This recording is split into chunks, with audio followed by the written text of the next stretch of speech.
Thanks, everyone. Thanks, Terry and BCTV for streaming this. Hi, everyone. I wish I was there with you in person, but thanks for tuning in virtually for our 8th community update meeting, which is hard to believe. It's already our 8th. Time is flying by. I hope everyone's doing well, staying healthy and safe. Happy spring. I'm sure Terry has us scrolling, but if you have any questions, now is the time to reach out. My email address is posted right here on this slide, and the telephone number to call is here as well. Joey will be picking up the phones and sending any questions my way. So I think I'm on a few second delay here. So I'll just leave this up for a second so you have the contact details to reach out with any questions.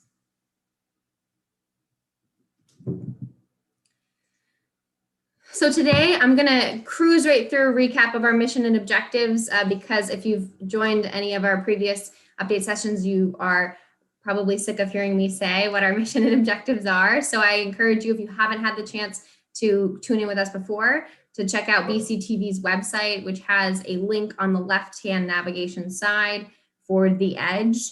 And for those of you that aren't familiar, The Edge is the new naming of the former Prime Tanning site at 20 Sullivan Street in Berwick. And so The Edge at Berwick also has a Facebook page and like I said, update sessions on the BCTV website and YouTube channel. So if you haven't had the chance to tune in before, I encourage you to check out both the Facebook and BCTV's website for the sessions. So we'll, like I said, cruise through the recap of our mission and objectives, talk quickly about our rough timeline and share our draft site plan, which has evolved a bit since the last update session.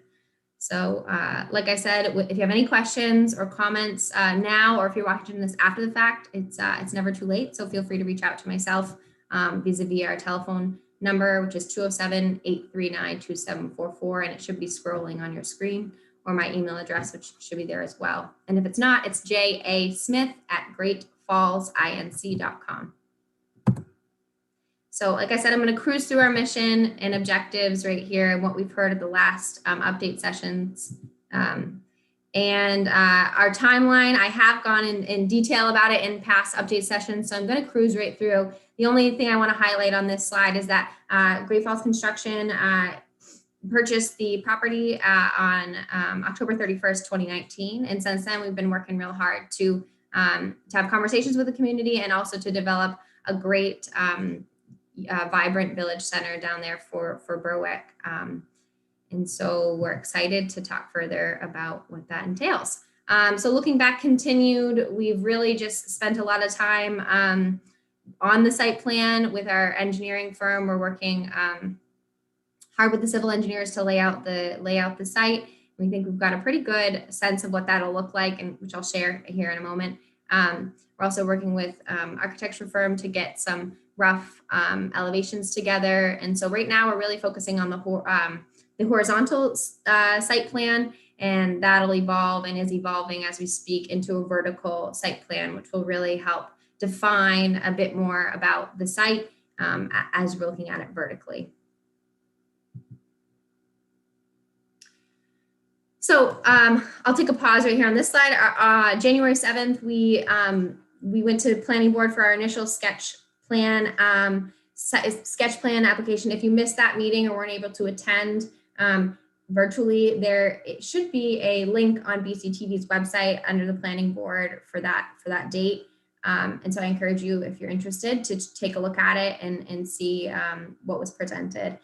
And I'll get further down on the next slide. We'll talk a bit about what planning board is and how you can participate, because it is a public process. There is public hearings included in the process, and I encourage you, again, if you're interested, to attend.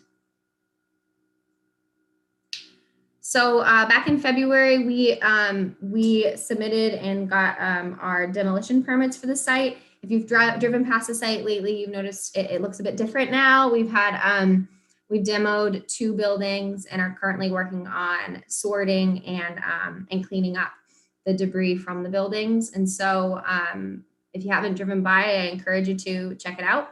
And we have some team members down there working on that, which certainly it is a monumental effort and takes some time. So we appreciate your patience.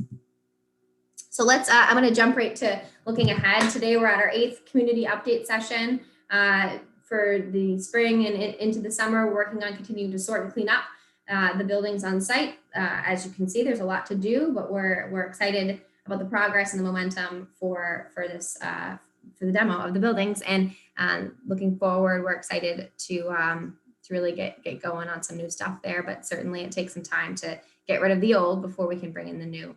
So like I said, our initial sketch plan review with the planning board was on the 7th of January, and the development will continue to go through the planning board process throughout the remaining spring and summer. We haven't officially scheduled our next meeting with the planning board because we're really working on refining it a bit further from some feedback on our January 7th planning board initial submission, as well as just some general tune-ups that we're looking to do before we come back to planning board.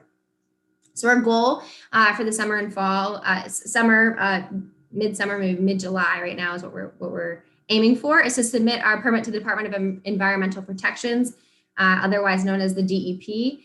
So the DEP permit is required for any construction project that disturbs or moves, I think, over 3 acres of land. And so it's not unique to the site. It's with any type of construction, you're required to do a DEP submission.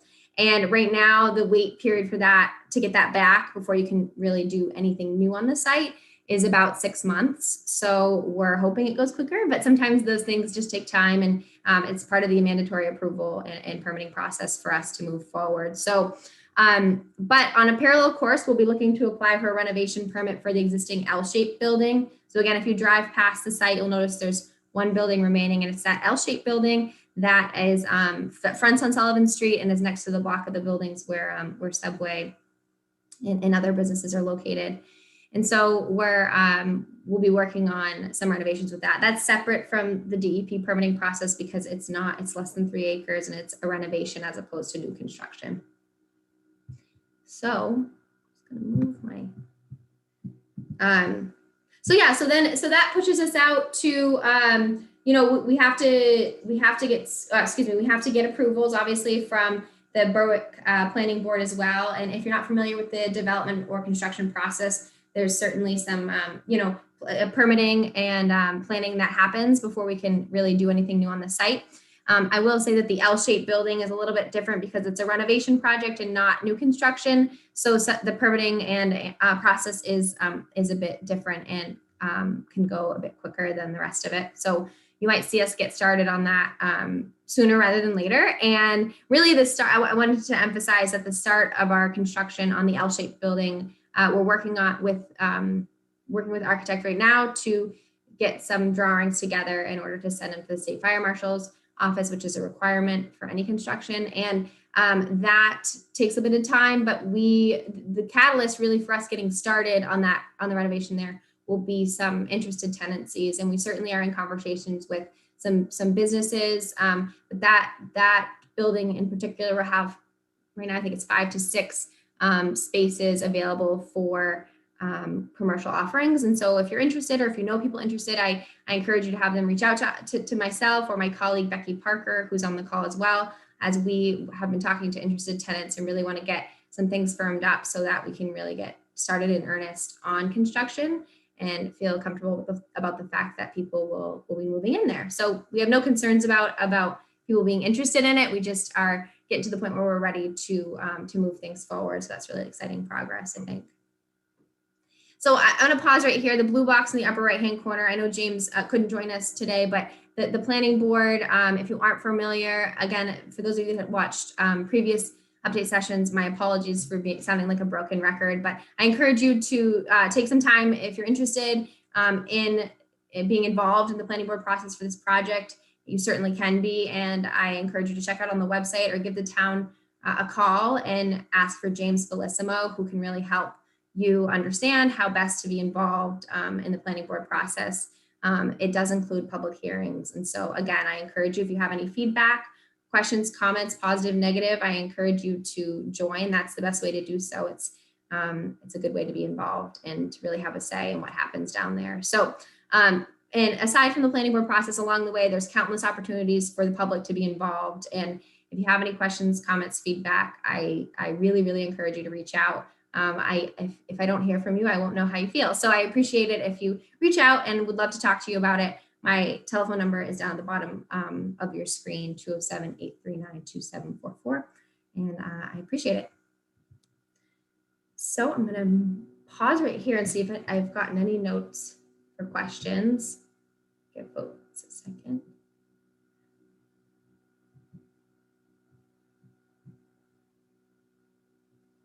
Looks like I don't have any right now in my email, so I'll just keep going. So I'm going to reshare my screen to a different screen. Let's see if I can do this. Hold on one second.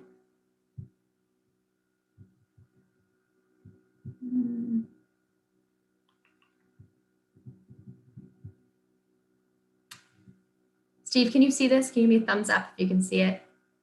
Okay, good. Thank you. So this is our current draft site plan, which, again, for those of you that have been following along, it looks a bit different now. So I'll just go through really quickly to explain what the changes are. And again, if you haven't had the chance to tune in the past, I encourage you to check out past update sessions as we've talked about the kind of the historic site plan iterations and how we've landed on this one as being our current draft site plan. So let me get a note. Okay, we'll work with green. Here we go. So just to orientate everyone, this is School Street right here, and the town hall is approximately right here where my circle is, and then obviously we have Wilson Street right here. And as you'll see, we have a new Main Street going through from Sullivan to School. And again, for those of you that tuned in the past, that's not new news. So, but just to reiterate and orientate, this will be the new Main Street that I just drew in green there. And then this is the existing L-shaped building that will, again, hope to get started on, pull a renovation permit and get started on sooner rather than later. And I'm sorry that this picture is, or this plan is not in color, but I will just show you kind of what the circles mean and where the green space is. So if open space in white, like this space back here, that delineates green space. We have green space there and really some nice pocket park green spaces. And the circles are just future potential landscaping, which could include anything from trees to bushes to flowers or something of the like. So yeah, green spaces sprinkled throughout. And I should say, as part of the development, we're required to have 25% open space, which includes green space, walkways, and patio type space. So we well exceed that right now, and I think that's a good thing. In this COVID world, planning for spillable space is something we've been talking about for the businesses that will take over on site and be on site. I think it's really important to plan for outdoor use in nice weather. So along Main Street here, let me just change my pen color here for you. Use purple. Along Main Street here, you'll see our property. This isn't part of our property right here. Our property bounds is right here, and that is the Berwick Sewer District property. Excuse me, I think I said along Main Street. I meant along School Street. That's the Berwick Sewer District property there. So just to give you a sense, but our property bounds are indicated by the dashed line around the way here. So these buildings that line Main Street will most all of them, actually all of them, will have commercial space on the first floor and then residential space on the top floor. How many residential units is TBD at this time. We're, like I said previously, we're working on the vertical elevations as we speak, just to make sure we have a good sense of what it looks like when you're on the ground. And but you can visualize this as being somewhat of a traditional Main Street, New England Main Street feel with commercial offerings and storefronts on the first floors and residential on the second floor. And I've said it before, and again, at the risk of sounding like a broken record, really think we think, in fact, we know that it's important to have density on the site, to have folks living on the site to support all the new businesses that will inhabit the site in the future.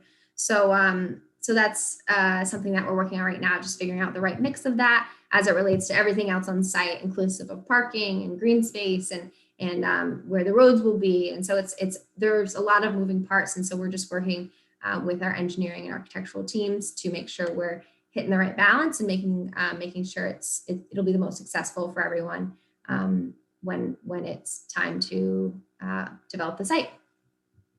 So similar to the other side of Main Street, these buildings right here will also have commercial offerings on the first floor with residential on top. And you can see an element that goes across Main Street right here. Our hope is to add an architectural element there that will really help define Main Street for Berwick. We're not sure what that architectural element will include, but it'll be hopefully a connector for the top floors on these two buildings right here, this one and this one, and to also allow for kind of a nice artistic element to Main Street. I think it's a unique thing. So moving along, Sullivan Street, these buildings right here will have similarly commercial offerings on the first floor that face Sullivan Street and residential atop. And this one right here, we're working on having pretty much residential apartments, market rate apartments. And if you're not familiar with what market rate apartments is, it's feel free to Google it or give me a call. We can discuss it. I've gotten a lot of questions about what type of apartments will be on site. And so we're aiming right now to have studio apartments, 1-bedroom apartments, and 2-bedroom apartments on the site. And any questions, feel free to give me a call. I'd love to chat about it with you, or feel free to call the office now and I can address it live. So this building, like I said, will have parking on the first floor, on the ground floor with residential on top. And then this corner right here, we're still trying to finalize the plan for this corner. So I think you should really consider this as a draft. This was where, if you're familiar with the site, the way it used to be, the old concrete building existed. So what you see right now is essentially the same square footprint as the previous concrete tilt-up structure. And so we're just working on finalizing what exactly will go on that quadrant. And so right now we're too early to really give a good detailed out plan for it. Initially, we had thought that it would be commercial with residential in the back, but we're trying to make sure that works with everything else on site and just still thinking it through. So we'll just consider that quadrant as a draft for now. And then finally, this building right here where my purple is a financial institution, future financial institution with a drive-through access here, and finally a fast serve coffee offering right here with commercial on the front. So we really tried to allow for really nice streetscapes on all of the surrounding streets. As you zoom out from our site, obviously there's a great cluster of downtown buildings, especially over here with some great neighbors and business owners right there. So we wanted to celebrate, of course, as we zoom out, the whole downtown and incorporate ourselves in there and not make it a missing tooth type scenario. So we're incorporating ourselves into what's existing. And then on the School Street side, I'd say, elaborating a bit on what isn't there now. So we're looking forward to making it a nice streetscape and tie into walkability and also make sure we're doing the right thing for vehicular traffic. And again, I've gotten a lot of questions about vehicular traffic and vehicles and traffic in general. And what I'll say about that is that the traffic engineers and DOT are definitely involved in this project and definitely studying it and making sure that everything will flow correctly. And again, as we zoom out from the site, I know the town's involved in conversations as well. So traffic is being studied by the professionals, and I happily leave that to them and trust them in their opinions and their professional expertise. So I think I'm going to take a pause for a second. See if I've gotten any questions. My email, forgive me.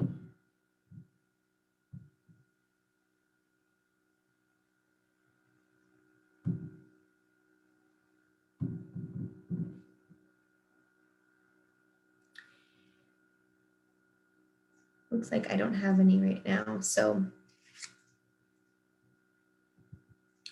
I'll pause here for a second. Oh, I guess one other thing I'll address while I have the site plan up is the parking lot. That's another part of the property that we own, which I'll put in pink right over here. So the parking lot, the way it is now, we haven't decided what will happen to it as part of the future. We're kind of it's kind of a separate conversation for us on the site plan. We think initially we'll probably use it to set up shop, construction shop. So that'll include our trailer, likely our trailer, and some equipment. So TBD on exactly what will happen. At this time, we haven't really decided, and we're focusing our efforts on the larger site, but we'll move that way soon. So I think that is pretty much what I had for an update. Someone asked, what confirmed commercial tenants do you have already? So we're in discussions with quite a few, and so those discussions are confidential at this point, but we do have one signed lease agreement that we can discuss. That's public knowledge, and that is a market, butcher and market, a family-owned butcher market shop, and so we're really excited to have them join the site. And I think it'll be a great offering, a super critical one for a downtown, and just a great fit. So we're really excited about that. As for other offerings, like I said, it's a little too soon in the lease discussions to publicly announce, but certainly as those become public, you will hear about them, and we look forward to discussing. But I can tell you that we have quite a few folks in the 20 range, I would say, that we've discussed locating on site, which is really exciting. And the mix of those is great for a downtown center. For example, we know we'll have businesses that you would expect to see in a downtown center, like daycares, like coffee shops, financial institutions, small mom and pop shops, et cetera, et cetera. So I think you'll be excited to hear, once those are confirmed, what's down there. But my apologies, it's just a bit too soon in the lease discussions to make anything public. I have another question. Let's see. It's being typed in there. What is the projected timeline on having buildings move-in ready? Great question. So the question is, what is your projected timeline on having buildings move-in ready? So like I said at the onset, this building, the existing building on site, which I, had too much coffee. That building on site right there, like I said, is a renovation, and it's not considered new construction. So the permitting process is different for that building. And the difference is there's technical differences, but in short, what that means, practically speaking, is we can get started sooner, and we can have occupiable space sooner. So our intent is to really get moving on that and have occupiable space by the end of this year, by the end of 2021 calendar year, excuse me. So for that L-shaped building, that's the plan there. And the rest of it, we have to go through the DEP permitting process, which, like I said before, is about a 6-month, unless it happens sooner, but they tend to tell you not to expect it any sooner, but we'll see. So 6 months from when we submit, and the submission for that really takes a lot of energy from the engineers, and so they're working hard on it. I know to get that in for mid-July. So if you work out from there, that puts us into hopefully a winter approval, which is never a great time to get into the ground unless we have a mild winter. So the rest of the site is still, we're still working on it, but I think the L-shaped building, we're really excited about the momentum and the ability to get started on there sooner. And so by the end of the year, you should see tenable space for that building. Another question roll in.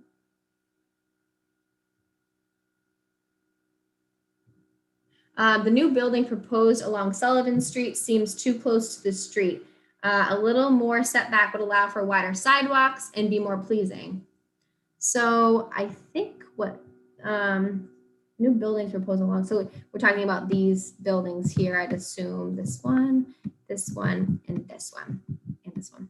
So what I'll say about the setbacks from the street is Berwick's, so this downtown, this Village District has rules about how far you can be from the street, and it encourages you to be closer to the street. And I don't know, James isn't on the call, and I don't know, Steve, if you know exactly what the setbacks are, but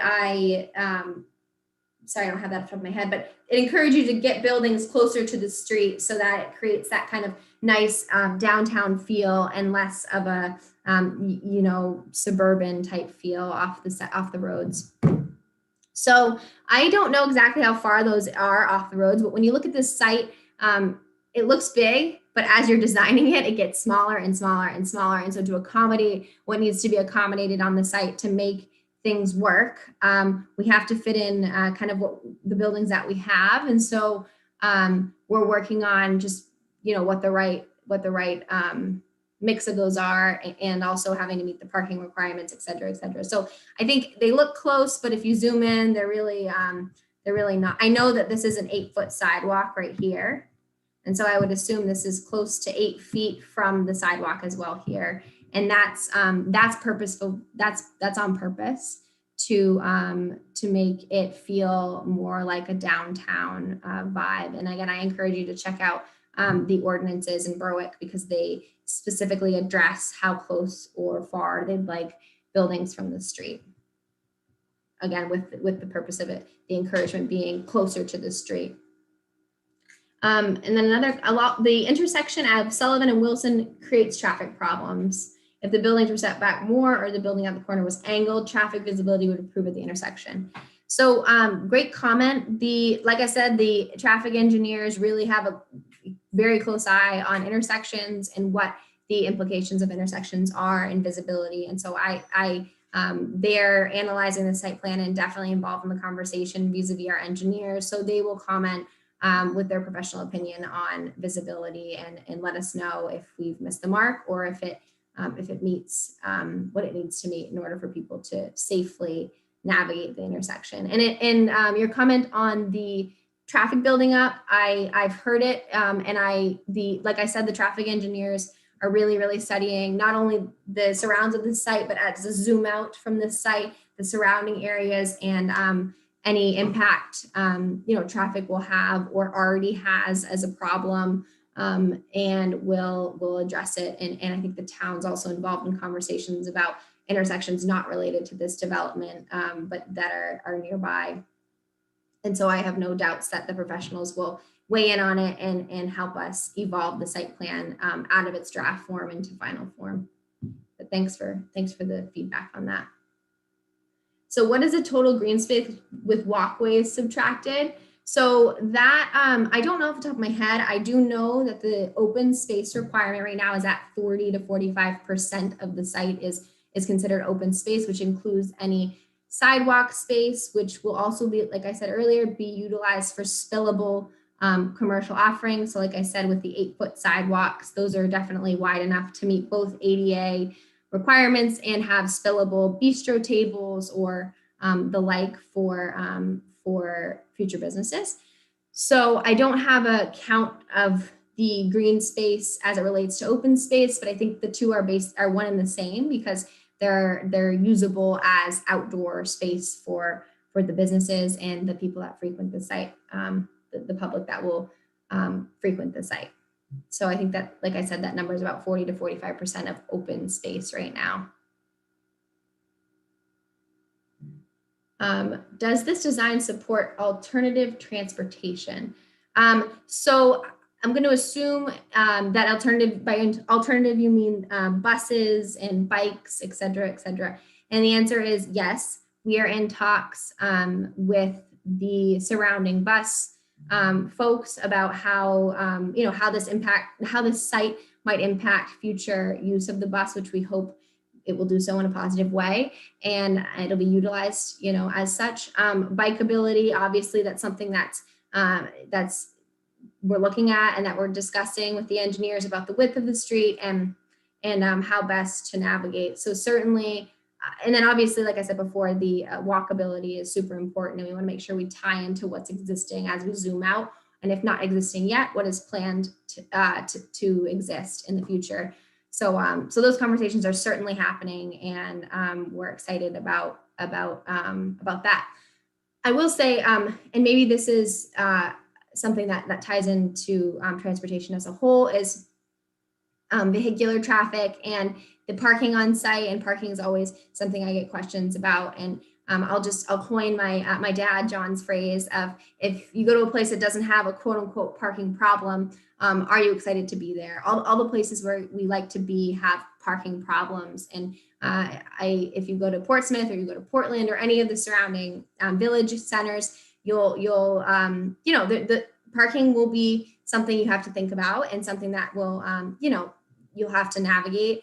But you have to have the right amount, because it's either you go to a place with a parking problem, or you go to a place with a ton of asphalt and no cars. And so there's obviously a really delicate balance. And what we're aiming to do, and I'm confident in our ability to do so, is get the right balance of not too much empty asphalt, but enough where there's a comfortable amount of parking. And that might mean that you park over here to go visit this business right here. And in a downtown center, that's obviously something that you should expect to do. But certainly there'll be the required ADA parking spots and accessibility parking spots for those that have challenges getting far distances. And so obviously those are required and will be available as well. How many parking spaces are required per building? Great question. So the question is, how many parking spaces are required per building? And so the answer is, there isn't a requirement per building. I encourage you to check out Berwick's ordinance. It prescribes this in great detail, but I'll give you the really quick summary to say the commercial offerings on site don't have, well, most of the commercial offerings on site don't have parking requirements. There are requirements for things like daycares, or things like large restaurants. I think that it's with over 40 seats. There's a requirement for parking per patron, there's a requirement for parking per the capacity. And like I said, I don't have that off the top of my head, but if you check the ordinance, the Berwick parking ordinance, you should be able to find that pretty easily. The engineers have that on the top of their head. But what I will say is that for residential, there are parking requirements, and I believe per bedroom, it's 1.5 spots per bedroom. And so if you think about that, that adds up. And then obviously you want to make sure that you have enough parking for all the future businesses on site, for people to be able to frequent the businesses and support them. So and one other comment about parking actually is, as you zoom out the streets, this plan doesn't highlight the street parking that is either existing or future, will be existing in the future. And I know that James is talking to the engineers about how the town can help support some parking along the outskirts of our property. So that's certainly a conversation that they're having, but this site plan just obviously only focuses on our property and the parking available there. So I'm gonna see if I have any other questions. Oh, how do you plan on keeping people from using the main street as a shortcut from Route 9 to Sullivan Street? Well, in short, it's a great question, and we, the engineers, like I said, DOT will be studying this very, very extensively, and so will the engineers, just making sure that we've got the right, the right street patterns and traffic patterns and whatnot. And what I would say about that is that if you do end up, cutting through from School Street to Sullivan Street there, the hope is you would stop on your way to grab a coffee, or you'd stop on your way to grab lunch, or drop off your kid at daycare, or it becomes part of your routine because you're frequenting the local businesses. So that's if you're using it as a cut through, the hope is that you're paying it back with the businesses on site and really supporting what's happening there for economic activity. But I think that like I said, the traffic patterns are really being studied, and this is the draft site plan. So we're starting here and having some feedback from DOT and the engineers on how best to lay things out. And this is our first crack at the street patterns, and so they'll use their professional expertise to tell us if that makes sense or not.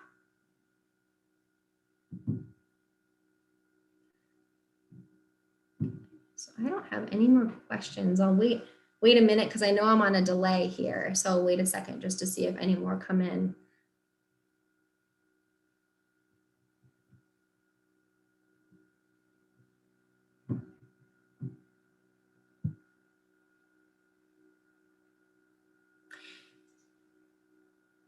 All right, well, it looks like I don't have any right now, but certainly if you're watching this after the fact or you haven't gotten your question in yet, I encourage you to give myself a call at the office, which you should see the number scrolling at the bottom of your screen, or email me.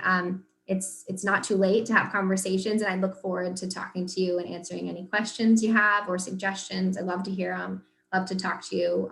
It's part of why I love what I do. So thanks so much for listening and for watching, and I wish you guys a great start to the spring, and hope to see you in person once it's safe to do so. So thanks again to BCTV, and thanks Steve for joining us, and everyone else. Have a great rest of the day.